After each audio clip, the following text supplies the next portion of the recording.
Assalamualaikum warahmatullahi wabarakatuh. Halo Sobat Penggerak, jumpa lagi dengan saya Fajar Muharram Ahmad Yunia Graha. Dan saya Yani Suryani dari kelompok B1 dalam ruang kolaborasi modul 1.3. Pada video ini, kami akan memaparkan hasil diskusi kelompok kami di ruang kolaborasi modul 1.3 tentang visi guru penggerak. Kelompok kami terdiri dari saya sendiri, Fajar Muharram Ahmad Yunia Graha, Bapak Erwan Herdiawan, Bapak Eri Muhammad Ramdona, Ibu Rani Karniawati, Ibu Yani Suryani, dan Ibu Ima Zahara.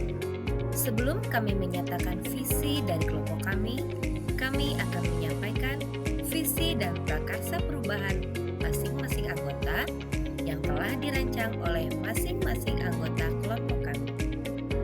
Mari kita mulai dengan visi dari Pak Eri Muhammad Ramdona, yaitu mewujudkan peserta didik yang religius, mandiri, berpikir kritis, kreatif, kolaboratif, komunikatif, kompetitif, dan berteknologi.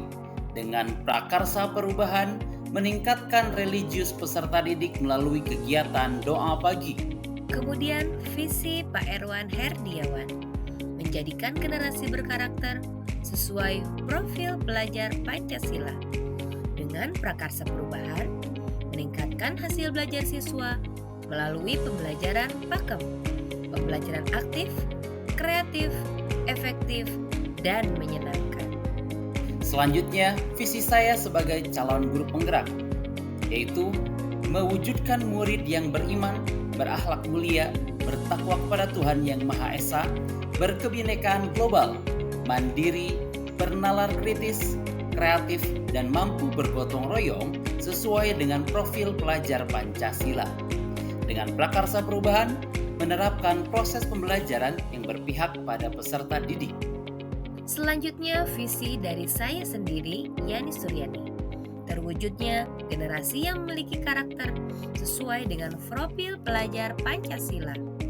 Dengan prakarsa perubahan, meningkatkan kreativitas dan motivasi belajar siswa melalui pendekatan active learning.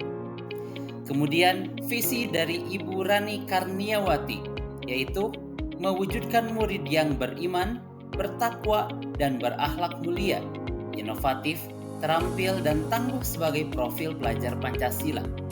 Dengan prakarsa perubahan, menerapkan pembelajaran yang berpihak pada murid dan melaksanakan pembelajaran yang meningkatkan keimanan dan kreativitas. Dan yang terakhir, visi dari Ibu Ima Zahara, terwujudnya peserta didik sebagai pembelajar sepanjang hayat, berkarakter pelajar Pancasila, unggul, antusias, dan terampil, disingkat menjadi kuat. Dengan prakarsa perubahan, menciptakan pembelajaran dengan pendekatan contextual learning. Setelah melalui proses diskusi yang bermakna dengan anggota yang lain, kami sepakat bahwa visi kelompok kami adalah mewujudkan peserta didik yang cetar, cerdas, tangguh, dan berkarakter sesuai dengan profil pelajar Pancasila. Dan prakarsa perubahan yang telah kami susun adalah meningkatkan kreativitas dan motivasi belajar melalui proses pembelajaran yang berpihak pada murid.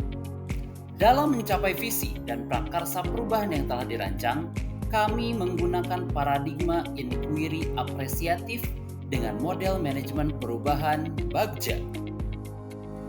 BAGJA ini merupakan sebuah akronim yang terdiri dari B. Buat pertanyaan utama, A. Ambil pelajaran, G. Gali mimpi, J. Jabarkan rencana, dan A. Atur eksekusi. Komponen yang pertama yaitu buat pertanyaan utama.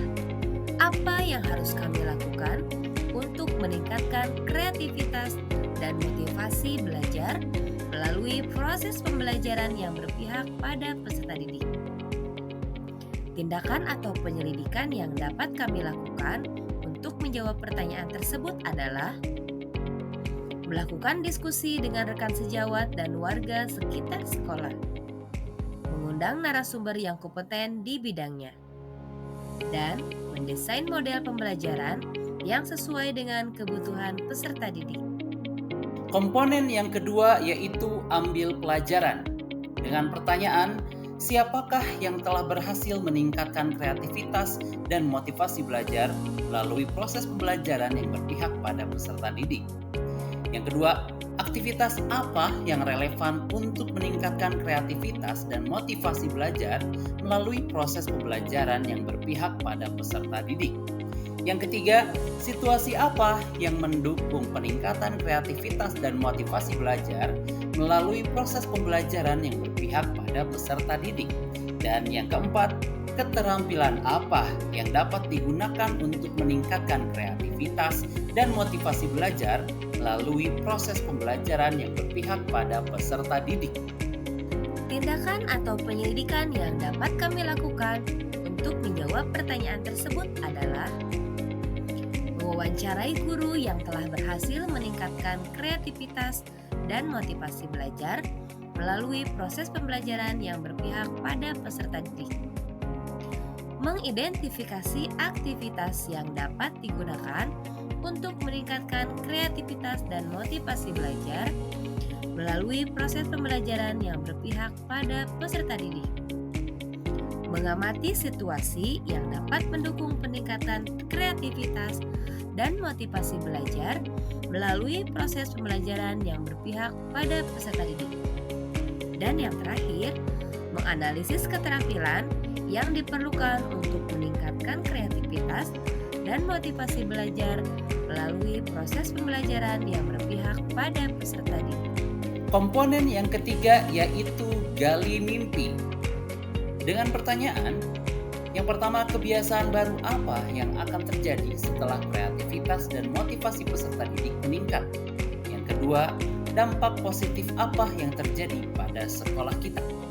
Tindakan atau penyelidikan yang dapat kami lakukan untuk menjawab pertanyaan-pertanyaan tersebut adalah: yang pertama, menggambarkan respon yang akan diberikan peserta didik setelah kreativitas dan motivasi peserta didik meningkat.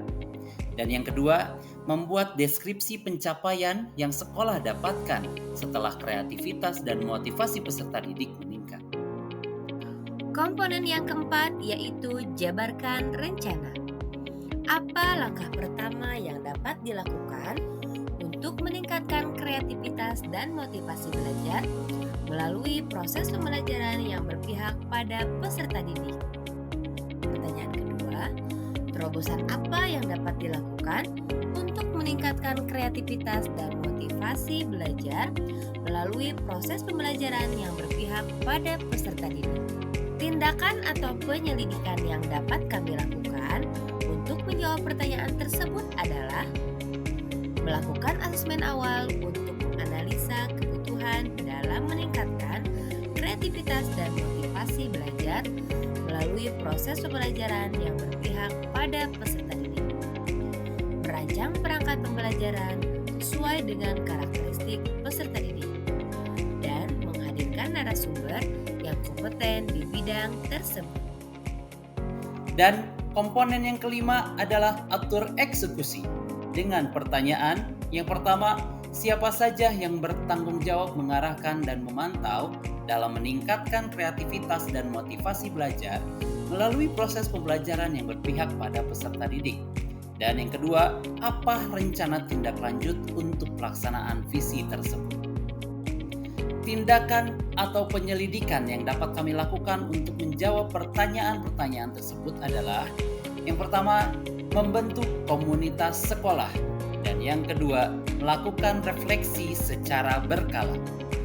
Berikut kami tampilkan beberapa dokumentasi kegiatan yang telah Ibu Yani Suryani lakukan di SDN Nusa Indah dan dapat mendukung ketercapaian visi dan prakarsa perubahan yang telah kami rancang. Konsentrasi. Lingkaran kecil, lingkaran kecil. Provinsi ini juga punya beragam tarian tradisional. Satu orang lagi, siapa? Boleh Umam silakan. Coba gimana wudunya yang pertama? Iya. Aduh, coba. Kesimpulan dari prakarsa perubahan tersebut adalah bahwa dengan fokus pada pembelajaran yang berpihak pada peserta didik, mencakup pengakuan atas kebutuhan dan minat individu peserta didik, serta memberikan ruang untuk ekspresi kreatif, kolaborasi, dan tantangan yang sesuai, kita dapat menggerakkan langkah-langkah menuju realisasi visi untuk menciptakan peserta didik yang cerdas, tangguh, dan berkarakter sesuai dengan profil pelajar Pancasila. Dengan pendekatan ini, kami memberikan landasan yang kokoh bagi peserta didik. Sekian pemaparan ini kami sampaikan, semoga dapat menginspirasi Bapak Ibu hebat para pejuang pendidikan. Sebagai penutup, semoga tergerak, lekas bergerak, dan mari menggerakkan. Thank you for watching and salam guru penggerak. Wassalamualaikum warahmatullahi wabarakatuh.